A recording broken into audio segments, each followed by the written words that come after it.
We've always talked about 3 kids. We decided that now was a good time. Then in January of this year, we went in for her 20-week ultrasound. The tech said we're having trouble seeing his arms, so we're gonna have to get a second opinion. Brittany kind of immediately started worrying that something was wrong. I wasn't so convinced. We went in 2 days later. The tech at the very end said, "You're gonna need these," and she handed us a box of tissues. And the doctor came in,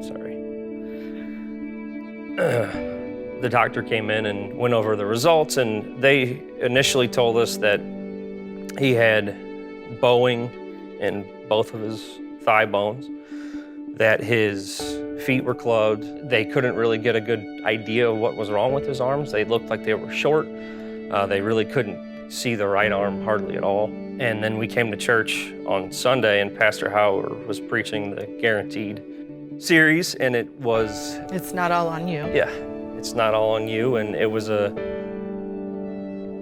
was God telling us, hey, it's not all on you. We needed something to get us past that weekend and then also jumpstart us into the next week and prepare us for, we weren't sure what.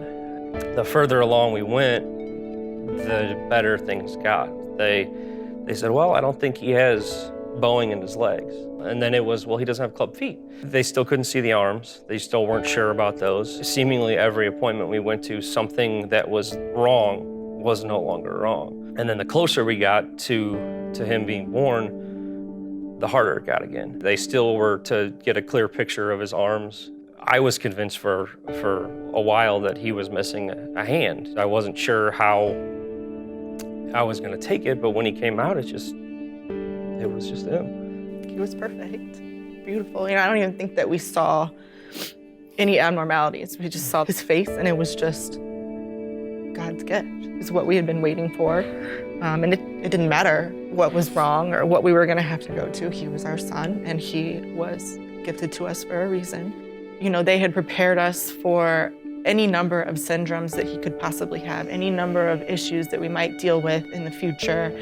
And every time we would go to the doctor, we would just pray, pray, pray. And we would get a call that says, we didn't find anything. Everything is negative. There's no other way to explain that than God.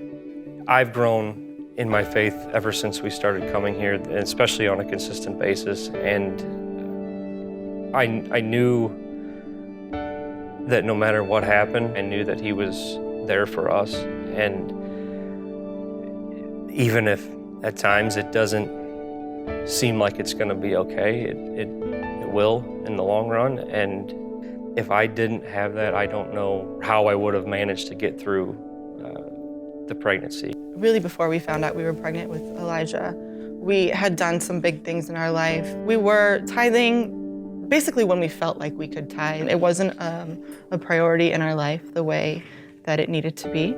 So we committed to Next. After that, we just had a string of great things happen for us. I joined MOPS, which was the best decision that I could have made for myself at that time. Being around those women who gave such encouragement and prayers, looking back, that was God.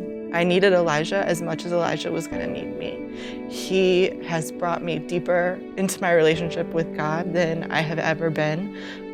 Honestly, than I ever really cared to go. When we found out about him, I cried a lot, and I just got to a point that I can live this pregnancy in fear.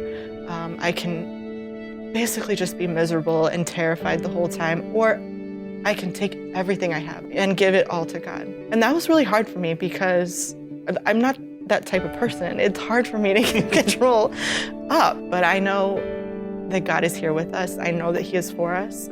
I know that he loves us. We know that there's more coming because there's gonna be surgeries in his future. We know that there's definitely more coming, but we know that with everything that we've been through so far and with God behind us, there's nothing that we can't get through.